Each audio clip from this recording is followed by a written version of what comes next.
리플은 일단 안정성은 가장 높은 건 맞아요. 전송을 이제 해보면 우리가 이제 예를 들어서 그냥 캐나다나 미국에 한 100만 원 송금하면 한 하루 반에서 이틀 걸리고 수수료만 한 6, 7만 원 나오거든요. 네. 근데 리플을 보내면은 1억을 보내든 10억을 보내든 리플 한 개만 내면 돼요.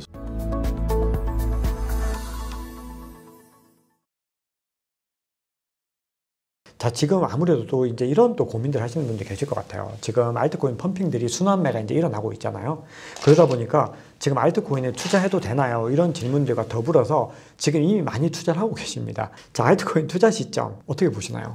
이미 사실은 알트코인 순환매는 지금 보통 짧으면 1개월, 길면 한 3개월 가는데 한 제가 봤을 때는 9월, 10월, 11월 정도에서 거의 끝났어요. 아, 이미 끝났다. 끝났고 메이저 코인들이 못 올랐다가 먼저 오른 것도 있고 좀 천차만별이지만 뒤늦게 올라가기도 하는데 2021년 12월 31일에 해당 종목의 가격, 네. 2022년에 해당 종목의 가격, 지금 현재 가격을 추이를 한번 보세요.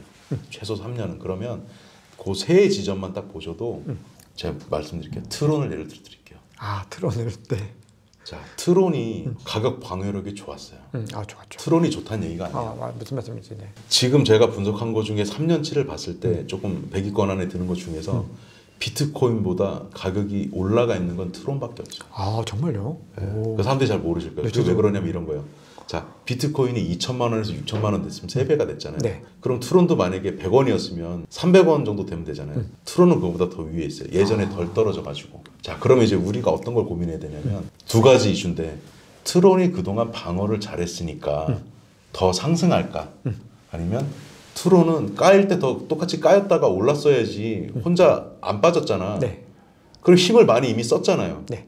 그럼 트론은 이번에 상승하는 게 있을 때 못 오를 수도 있겠네. 두 가지 관점을 보고 결정을 해야 되는데 제가 갖고 있는 사실 노하우는 많이 빠진 종목들을 찾아요. 아, 오히려 많이 빠진 그렇죠. 종목을? 그런데 와. 너무 빠진 종목을 찾지만 그게 펀더멘탈 본질이 괜찮아야죠. 아, 그렇죠. 그게 결국 뭐예요? 저평가 우량주를 찾는 거죠. 그런데 지금 솔라나하고 네. 스택스라는 종목이 있잖아요. 네. 그게 제가 말씀드린 걸로 한번 보시면 지금 많이 올라 있다. 아, 여기까지만. 그러면 네. 그거 알아서 보시면 많이 올라 있다. 확률적으로 한번 조정이 오고 할 때 최근 1년 기준으로 이제 보면 네. 6개월 기준으로 보면 많이 올랐던 종목들이 조정이 심하게 오는 경우가 많이 있기 때문에 제가 이 말씀 왜 드리냐면 많은 개미분들이 이렇게 보니까 그 종목들을 요즘에 많이 말씀하시고 그러는데 저는 조심하셔야 된다라고 의견 드리겠습니다. 사실 뒤에서 여쭤볼 부분들도 많이 답변을 주셔서 아마 리플이랑 이제 솔라나 관련된 질문들로 좀 집중을 해서 말씀을 드릴 텐데 제가 또 다른 방송 출연하셨을 때 굉장히 흥미로웠던 게 리플랩스에 직접 방문을 해보셨습니다. 근데 거기서 뭐 그렇게 막 뭔가 이렇게 좀 불편함을 그쪽에서 좀 느꼈다 약간 이런 느낌으로 제가 해석을 했는데 경험담 한번 들려주시면 너무 좋을 것 같습니다. 리플이 제가 작년에 이제 3월이었던가 이제 샌프란시스코를 한 2주 정도 갔고 네. 제가 사실 실리콘밸리를 못 가봐서 싹 이제 보고 왔어요. 네. 보고 왔는데 리플이 제가 묵는 숙소에서 가까운 데 있었어요. 있었는데 왜냐하면 샌프란시스코에 조금 많이 모여 있어요. 네. 전 세계에서 가장 많이 모여 있는 데가 샌프란시스코고 그래서 주소를 이메일을 보내도 답장이 안 오니까 찾아갔어요. 사전 약속 없이. 네, 일단 뭐 답이 거의 안 와요. 암호화폐 업체들은 되게 폐쇄적이에요. 그렇죠. 좀 두려워하죠. 누구한테 노출되고 이런 걸. 그래서 방문했더니 이제 대리석으로 된 미국 특유의 되게 고급 건물에 몽고메리 스트리트였나 뭐 그랬을 것 같아요. 네. 거기를 갔더니 1층에 이제 로비에 인포메이션에 이제 어떤 여성분이 계셨고 리플이 이제 층수가 안 나와 있으니까 주소는 찾았는데 여기 혹시 리플랩스가 있냐 물어봤더니 잘 모르겠대요. 그래서 확인해달라 그랬더니 뭐 이렇게 하더니 있대. 연락해 드릴까요? 그러더라고. 그래서 연락해서 좀 하니까 두 분이 내려왔어요. 그러니까 국내 대기업으로 비유를 하자면 한 대리급, 네. 과장급 분이 외국 사람이 내려왔는데 뭐 이런저런 얘기하다가 있냐, 실제 있냐 그랬더니 맞대. 자기 이제 약간 사원증 비슷한 뭐 이런 거 있잖아요. 그걸 살짝 보여주더라고. 네. 그리고 명함을 달았더니 명함 안 된대. 왜 저는 줬지만 이제 명함을 줄 수가 없대. 네. 왜 못 주냐 그랬더니 당신이 알겠지만 이게 사실은 암호화폐 업체라는 것들이 그때 당시에는 작년은 지금보다 또 상황이 안 또 안 좋았고 좋았을 때니까. 규제 관련해서 뭐 이상하게 자꾸 취재하는 사람도 많고 그렇죠. 그리고 특히 너는 한국에서 왔는데 우리가 이렇게 좀 오픈하기 힘들다. 그래서 제가 뭘 부탁했냐면 사무실이라도 한번 구경시켜 달라. 아 그것도 어렵대. 그러더니 우리가 소위 말하는 그 빵형 있잖아요. 네. 그 브래드 갈링 하우스인가 그러잖아요. 네. 그분 잠깐 인사는 할 수 있냐? 아 지금 죄송한데 그때 맞아요. 유럽에 무슨 컨퍼런스 참석하러 네네. 가 있었거든요. 그래서 아 빵형은 뭐 인사라도 시켜드리면 좋겠지만 빵형이 되게 좀 오픈 마인드가 있대요. 그래서 네네. 그거는 좀 어렵다 안 계시니까. 아 그래서 사무실도 못 봤는데 그 외에 제가 다른 데들을 막 체크를 했거든요. 그 중에 하나가 이제 세타 토큰. 세타. 그것도 이제 거기 외곽에 좀 나가면 있는데 네. 거기는 갔더니 이제 그때 팬데믹 기간이라 한 분이 근무하고 있었어요. 2층짜리 한 분이요? 건물에 네네. 2층을 쓰고 있었는데 그 외곽이니까 조금 널찍하고 주차장도 있는 건물이었단 네. 말이에요. 약속을 잡았어요. 내일 오시면은 이렇게 만날 수 있게 해야겠다. 네. 그 다음에 연락이 안 되는 거야. 그러니까 암호화폐 업체들이 진짜 폐쇄적이네요. 폐쇄적이고 그게 해외 업체만 그런 게 아니라 네. 국내 업체도 제가 약간 아까 말씀드린 좀 감별하는 역할도 좀 했었고 이런 게 조금 알려져서 그런지 모르겠는데 저랑 만나는 거를 많이 좀 꺼려 하시더라고요. 제가 이제 행사들을 많이 참석하고 그 행사 참석한 것도 영상으로 만들기도 하고 네. 이렇게 하는데 그때 이제 아는 분들이 많이 생겼을 거잖아요. 네. 그래서 한 번에 놀러 우리 그런 얘기 많이 하잖아요. 차 한잔하러 가겠다. 네. 그것도 안 된다는 거. 진짜로 뭔가 국내 업체들이 그 정도로 폐쇄적이에요. 그러네요. 생각했던 것보다 더 폐쇄적이네요. 일반 회사는 들어가면 대표자 성함 같은 게 나와 있잖아요. 네. 그런데 암호화폐 업체들은 국내도 그렇고 해외도 그렇고 대표자 이름이 안 나와 있는 경우가 태반이고 네. 주소도 안 나와 있어요. 근데 그거는 정말 잘못된 관행이에요. 법적으로는 안 해도 될 수 있다 하더라도 그건 당연히 해야 되는 거 아니겠습니까? 오히려 투명성을 강조하는 건데 우리가 그렇죠. 오히려 반대로 그거는 그래서 만약에 문제 생기면 우리 같은 이제 투자자들은 뭐 어디 하소연할 데도 없는 거죠. 그렇죠. 네. 개미들이 눈물 흘리는 일이 많은데 저도 애를 많이 써요. 근데 의원님들도 계시고 이제 방송 쪽도 계시고 기사화 해달라고 얘기하고 그래도 안 내줘요. 쉽지가 않죠. 네. 그게 안타까운데 네. 그런 목소리를 내야 되겠다는 생각이 제가 이제 작년부터 많이 들어서 저도 얼굴 사실 팔리면 살기 불편하거든요. 그렇죠. 근데 그거를 제가 마음을 먹었어요. 내가 사는 게 조금 불편해져도 내가 목소리를 내려면 조금 더 이제 나서야 되겠다. 와, 너무 많이 좋은 도와주세요. 취지이십니다. 네, 알겠습니다. 자, 그러면 이제 우리가 이제 리플에 대해서 얘기를 좀 나눴는데 이제 한국인들이 아무래도 리플이 굉장히 가장 좋아하면서도 가장 또 미워하는 어떻게 보면 애정의 고인인데 이게 참 리플에 대해서 이제 그래도 워낙 많이 관심을 가지고 계시다 보니까 이제 대표님께서는 리플랩스 본사까지 직접 방문해 보셨으니까 좀 여쭤보고 싶은데 대표님의 개인적인 관점입니다.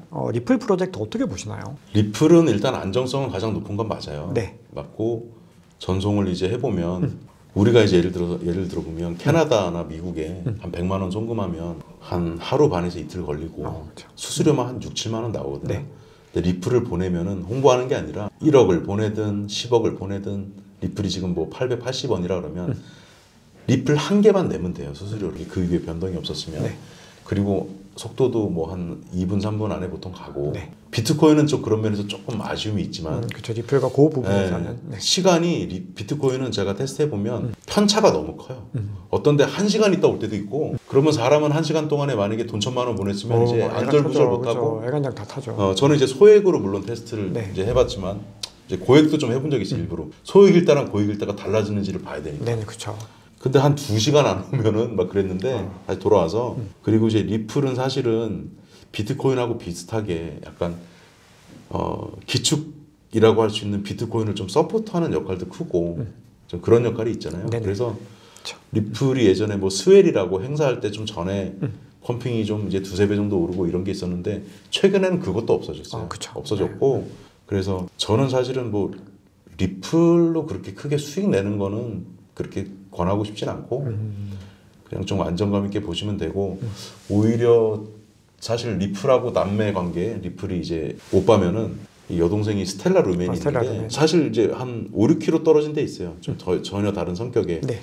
굳이 따지면 이제 리플은 되게 대기업의 큰 건물이면 스텔라 루멘은 조금 이렇게 NGO 같은 느낌의 건물 2층에 있는데 네. 그때 이제 팬데믹 기간이라 닫혀 있어서 제가 이제 안에는 못 들여봤어요. 2층이라서 이제 계단도 이게 막혀 있어가지고 네. 그런데 스텔라 루멘이 좋다고 말씀드린 게 아니라 똑같은 코드에 같은 건데 리플은 만약에 가격이 어느 정도 있고 얘는 영리 목적으로 발행한 거고 스텔라룸에는 제3세계 좀 금융의 혜택을 못 받는 분들을 위해서 만든 측면이 있기 때문에 가격에 신경을 안 써요. 그래서 지금 가격 차이가 한 4배 가까이 벌어져 있을 거거든요. 네. 그렇다고 스텔라룸엔이 좋아서 사라 이런 의미가 아니라 네. 각자의 역할이 있다는 거고 그런데 좀 그런 거보다는 리플이 지금 결제하는 거 외에는 어떤 그 시스템이 채택되는 거 외에는 그렇게 수익 모델이 뾰족한 건 없을 수 있기 때문에 그렇죠. 이제 확장성을 많이 그렇죠. 하고 있지만 아직까지는 수익권이라고는 그렇죠. 그러니까 거리가 리플은 조금 상승이 있더라도 다른 거보다는 폭이 좀 적을 수 있고 17년도 18년도 갈 때도 리플이 사실은 순환매에서 가장 늦게 올랐어요. 그렇죠. 보통 리플이 좀 늦게 그래서 오르죠. 그때 리플 투자하셨던 분 중에 제가 아는 분도 있는데 인내력을 가지신 분은 300원을 거의 한 3,000원 가까이 됐을 때 그때 파셨지만 가장 고점이었죠. 제가 본 분 중에 그런 분은 거의 없었어요. 다른 게 엄청 오르고 있는데 그렇죠. 못 참죠. 리플을 어떻게 들고 있어요. 근데 그분은 거의 신봉자여가지고 나중에 진짜 저하고 통화할 때 엄청 우셨어요.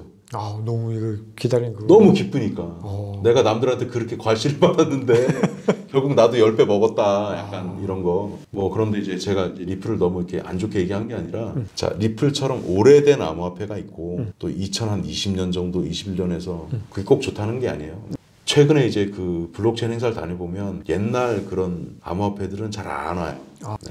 근데 어쨌든 이제 좀 결론적으로는 대표님께서는 일단 리플 프로젝트 자체에 대해서는 굉장히 좀 좋은 방향성이라고 생각을 하시지만 어쨌든 투자의 관점으로 봤을 때는 지금 우리가 너무 맹목적인 것보다는 좀 고민해야 되는 지점들이 더 많이 있다. 조금 이제 이렇게. 묵직하죠 이제 아무래도 이제 그러니까 무거워졌다, 커졌다 이제는. 그렇죠. 뭔가. 그리고 상대적으로 하락할 때는 좀 덜 하락하고 이런 경직성이 있고 탄력도가 좀 낮지만 이런 거예요. 나는 리플로 수익을 많이 내겠다는 관점으로 접근하시는 건 그렇죠. 안 맞을 수 있다. 그러니까 수익을 못 낸다는 게 아니라 많이라는 그렇죠. 그 우리가 생각하는 그 기준을 그렇죠. 낮춰야 된다는. 안정감은 좀 있을 수 있다. 네.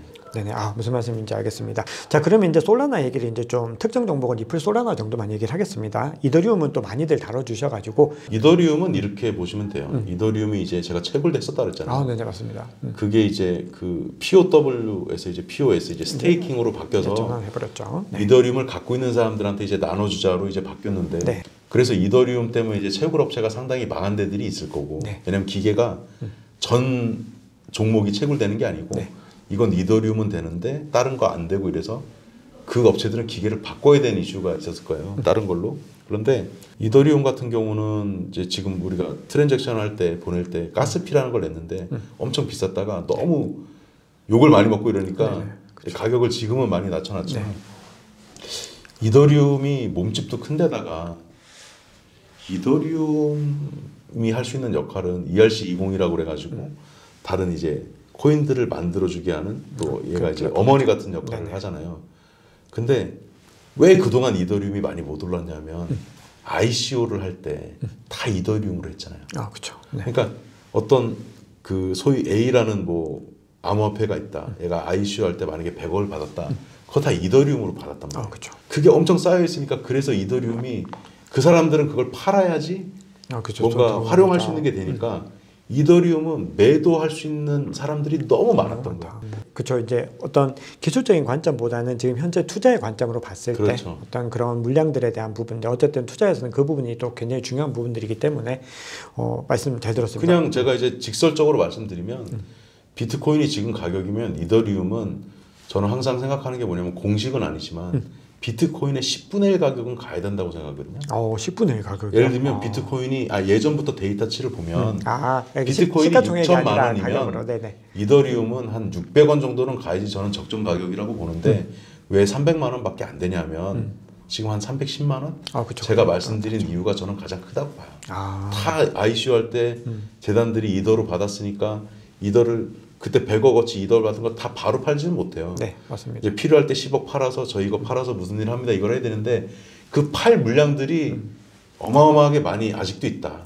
그래서 가격이 많이 못 오르는 것 같아요. 그럼 어떻게 보면은 대표님 입장에서는 지금 이더리움은 저평가되어 있는 거네요. 일단 그렇죠. 왜냐하면 측면에서는. 비트코인뿐만 아니라 이더리움이 만약에 사라지면 저는 이 시장은 없어진다고 봐요. 저도 그렇게 생각합니다. 네. 한 둘째형 정도 느낌. 지금 뭐 비트코인과 이더리움은 워낙에 좀 굳건하고 이 두 그렇죠. 가지는 같이 유지가 돼야지 지금 이제 성장을 할 수 있다고 생각을 하는 입장들 거의 비슷합니다. 자, 그러면 이제 이더리움과 경쟁 관계에 있는 이제 솔라나 뭐 경쟁 굳이 그렇게 하긴 좀 그렇죠. 그런데 별명이 이더리움 킬러니까. 본인들이 스스로 이제 그거를 좀 표명을 하고 있는데 아무래도 솔라나가 탈중앙화보다는 이제 확정성을 추구한다라는 부분에서 비판적인 의견이 있는가 하면은 다양한 생태계를 선호한다, 구축한다는 측면에서 선호하는 의견도 있고 그러다 보니까 굉장히 큰 인기를 얻으면서 상승을 하고 있는데 앞서 이제 솔라나에 대해서는 이제 중요한 포인트 말씀 주셨는데 이 프로젝트 자체에 대해서는 전망 어떻게 보시나요?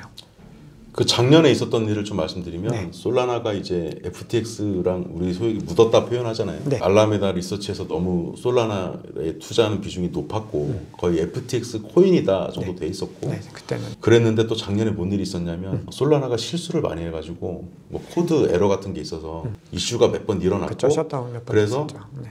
솔라나가 얘가 견디질 못하네 처리를 못하네 이게 한 4-5번 나오니까 네. 사람들의 신뢰도가 바닥이 됐고 그때 어떤 공포감을 줬냐면 야 솔라나 저거 체력도 부실하고 품질도 별론데 FTX까지 묻었어 하니까 그때 얼마야 25만 원짜리가 이제 12,500원 정도까지 하락을 했던 거고 지금이야 올랐으니까 편하게 얘기하지만 그때 12,500원 됐을 당시에는 어떤 생각이 드셨겠어요? 만약에 내가 솔라나를 1억어치를 매수했는데 500만 원 됐어. 야 이거 없어지겠다라는 생각이 지배적이었을 건데 네. 지금 살아났고 뭐 코인베이스가 많이 밀어주네 뭐 이렇게 말은 하지만 그건 진짜 확인해 봐야 되는 거예요. 네. 그런데 솔라나가 그럼 이더리움보다 나으냐? 이제 나은 측면도 있고 아닌 것도 있다. 다만 이제 솔라나도 샌프란시스코에 있거든요. 거기 있는데 솔라나만 무조건 좋다 말할 수는 없다. 그렇지만 솔라나는 그 여러 가지 부침을 겪어왔고 이제 앞으로 솔라나가 제대로 성장하려면 한국에도 많이 왔어요. 그 매트 소그라는 분이 발언도 많이 했고 이렇게 다 열심히 하고 좋은데 그리고 솔라나 한국 지사도 제가 있는 걸로 알고 있고 네. 그렇지만 솔라나는 어떻게 보면 또 한국 시장에 또 많이 공을 들이고 있는 입장도 있고 네. 근데 그동안의 실망감도 많이 줬다. 그래서 솔라나는 지금 그냥 평가한다기보다는 앞으로 솔라나가 어떤 일을 하고 잘 만들어 가는지를 주의 깊게 볼 필요가 있다. 왜냐하면 12,500원짜리가 지금 10만 원 찍고 한 9만 원 돼 있는데 사실 원래 그 체력을 유지하면 그거보다 더 올라가 있어야 될 수도 있는데 이 상태에서는 조금 지켜봐야 된다. 어떻게 보면은 이제 정말 좋은 말씀이십니다. 솔라나는 아직 진행형이다라는 말씀이신 거고 아직까지는 검증을 조금 더 이제 물론 이제 프로젝트의 어떤 방향성이나 여러 가지 어떤 활동성은 굉장히 좋지만 어쨌든 아직까지는 솔라나는 검증해야 될 부분들은 좀 많이 남아 있다. 와 그러면 이제 저희가 솔라나랑 리플에 대한 이야기들을 좀 나눠봤는데 최근에 바네크에서 이제 보고서를 냈습니다. 네. 그러면서 이 바네크가 이번에 이제 현물 ETF 신청도 했고 본인의 티커를 HOD에 허들이라고 해서 굉장히 좀 센세이션을 일으켰는데 이 바네크가 뭐라고 얘기를 하고 있냐면은 솔라나가 리플을 추월할 것이다. 자 이렇게 얘기를 했습니다. 요 관점 대표님 어떻게 보시나요? 이런 이제 바이럴이 되고 이런 것들은 이제 좋다고 생각하는데 너무 이제 여러분들이 투자하실 때 뉴스를 보잖아요. 그럼 JP 모건만 예를 들어드릴까요? 그 제러미 다이먼 있잖아요. 그 양반이 이제 미국에서 금융가에는 입시전적인 인물인데 제레미 다이먼이 1년에 한 번씩 말이 180도 다른 말을 해요. 그런데 JP 모건은 뭐라고 했냐면 암호화폐 이제 부서 사업부를 신설해가지고 그쵸. 제가 알기로 한 200명, 300명 지금 열심히 조용히 일하고 있단 말이에요. 네. 그러면서 언론 플레이는 어떻게 하냐면 자, 왜 그러냐면 자기네들이 나중에 비트코인을 매수해야 될 수도 있는데 계속 좋은 얘기하면 가격이 오를 거 아니에요. 그러면 오히려 우스갯소리를 제가 이렇게 말씀드릴게요. 만약에 JP 모건에서 제러미 다이먼이 비트코인에 대해서 안 좋게 얘기한다.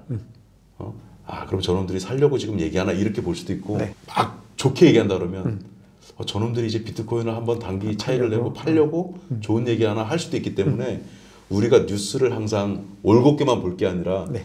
저 사람은 지금 왜 저런 얘기를 했을까를 좀 생각하면서 보는 것도 방법일 수 있다. 맞습니다. 그리고 오늘 아까 말씀 주셨으니까 JP모건이 그 인력을 오늘 아침 뉴스에 3배 충원했다라는 뉴스 전해졌더라고요. 지금 한 1,000명 가까이 있을 수도 있는데 그러니까 그거를 오픈을 안 해요. 왜냐하면 네네. 저도 대기업 생활했지만 만약에 어떤 신설 조직이 생기잖아요. 그러면 경쟁사가 지켜보잖아요.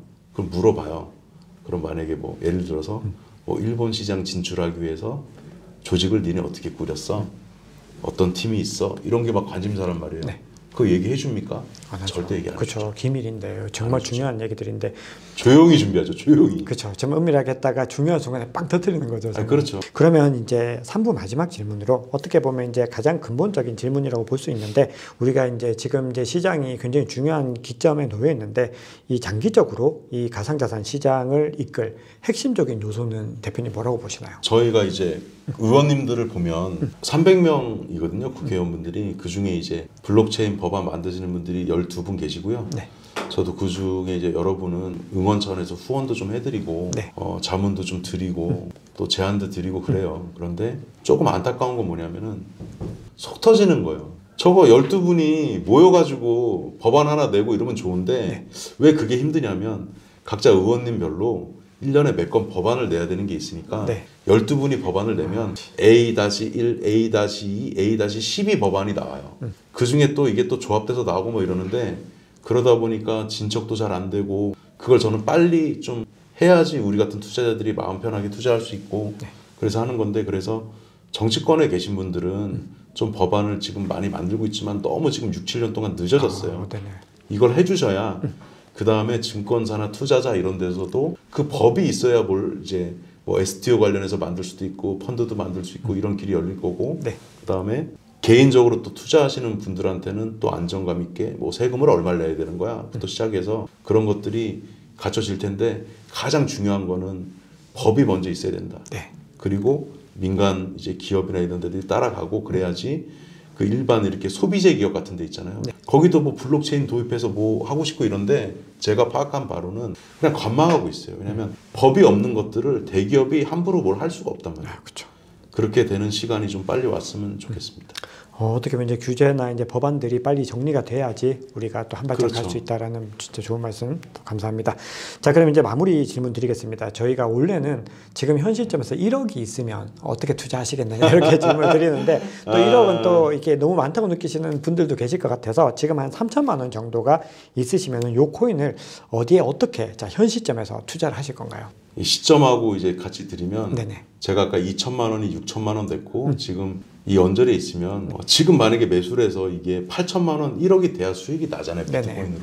그러면 지금 일단 버스가 한번 떠났는데 내가 좀 아쉽지만 그러면 지금은 좀 공부를 하고 저 퀴에스트가 얘기하는 대로 한 내년 봄 정도 좀 떨어질 때까지 좀 기다렸다가 기회를 본다든지 오히려 지금 저는 추천드리고 싶은 게 오일이거든요. 오일 펀드들이 있고 하잖아요. 그러면 오일이 68달러 정도 되는데 이거를 한 많이 떨어져 봐야 60불에서 55불까지 떨어질 거예요. 그 정도까지 떨어질 때 사 모았다가 한 1년 뒤나 6개월 뒤에 까보시면 무조건 수익 많이 날 거고 다시 돌아와서 암호화폐 말씀을 드려야 되니까 지금 상태에서는 저평가된 종목이 있지만 비트코인이 높은 상태에 있고 알트코인은 비트하고 따로 놀 수는 없어요. 그러면 지금은 솔직히 매수하지 마시고 나중에 이제 이 암호화폐가 각 기업들의 상용화 될 때 이게 오라클 기반이고 다 필요해요. 이걸 컨버전 해주는데 쌀 같은 종목이라고 해야 되나? 쌀. 그래서 체인링크도 좀 계속 가격보다도 좀 이렇게 좀 괜찮은 암호화폐다 이렇게 보시면 되고 가격을 좀 체크해 보시고 한 50위권, 100위권 중에서 얘가 좀 많이 조금 이렇게 처져 있네. 그런 것들이 펀더멘털이 괜찮다면 그런 것들을 접근해 보시면 어떨까. 그렇게 좀 이것만 해도 저는 솔직히 많이 알려드렸다고 생각하는데. 맞습니다. 그러면 저희 마지막으로 저희 채널 구독자분들께 당부 말씀 부탁드립니다. 이거는 제 가치관이기도 한데 저도 사실은 이제 23살 정도 된 아들을 두고 있는 이제 아버지로서 저는 그렇게 말씀드려요. 30살 되기 전에는 투자 공부는 조금 할 수 있지만 평생에 내 무기를 만들어가는 되게 엄청 중요한 시기거든요. 그래서 30 전에 만약에 투자가 잘 됐다 하더라도 그걸로 재미를 보면 그 사람 인생을 저는 망칠 수 있다고 보기 때문에 30살 이전에는 내가 만약에 건축학과 출신이다. 건축만 열심히 하시고 공부하시고 어디 직장에 들어가든 이거에 열심히 하시면 좋겠고 어차피 30 이전에는 버는 돈이 별로 없기 때문에 투자 실력이 정말 뛰어나지 않는 한은 수익을 많이 내기 힘들어요. 그렇게 해서 공부만 좀 하시다가 나중에 좀 여유가 좀 생기고 그럴 때 40세 이후에 투자로는 꽃을 피울 수 있게 하는 게 좋지. 그게 첫 번째. 그리고 두 번째는 제 영상 중에 그런 게 있었거든요. 너 자신을 날라버린 게 있었어요. 그게 뭐냐면 정말 무서운 시장이고 90%의 투자자는 잃을 수밖에 없는 시장이기 때문에 저는 감이 좀 안 된다 그럴까? 좀 이렇게 표현하면 그게 안 되시는 분들은 나중에 사실 펀드가 생기거나 이럴 때 투자하시든지 뭔가 이렇게 안전한 방법을 찾으시면 좋겠고 네. 만약에 내가 1억 원이 있어요. 그럼 정말 투자하고 싶으시면 실전적으로 해보시고 그 다음에 이제 나머지 원금 9,500, 9천만 원을 트레이딩 하시면 좋은데 최소한 3개월은 겪어보시면 좋겠다. 왜 3개월 네. 말씀드리냐면 24시간 돌아가니까 암호화폐 시장에 3개월은 주식 시장에 1년하고 비슷해요. 네. 그러면 그 정도 경험을 할 수 있는 최단시간이 3개월이다. 네. 그렇게 접근을 하시면 가정의 평화 행복이 좋지 않을까. 근데 너무 급하세요. 그냥 네. 내가 1억 그 은행에 있는 거 옮겨가지고 나 1억 있어. 그냥 막 이제 막 무슨 온라인에서 홈쇼핑 하듯이 막 이것저것 사는데 심지어 이름이 이뻐서 산다는 분도 있고 맞아. 그렇게 안 하셨으면 좋겠다. 예, 그걸 당부드리고 싶습니다. 와, 마지막까지 굉장히 주옥 같은 그리고 현실적인 조언 정말 감사드립니다. 지금까지 키웨스 77 심지훈 대표님과 이 시장에 대한 심도 깊은 이야기를 나눠봤습니다. 아마 구독자 시청자 여러분들께 정말 많은 도움이 되셨을 것 같습니다. 자, 대표님 긴 시간 동안 유익한 인사이트 많이 나눠주셔서 감사합니다. 네, 고맙습니다. 네, 지금까지 박 작가의 토크라운지였습니다.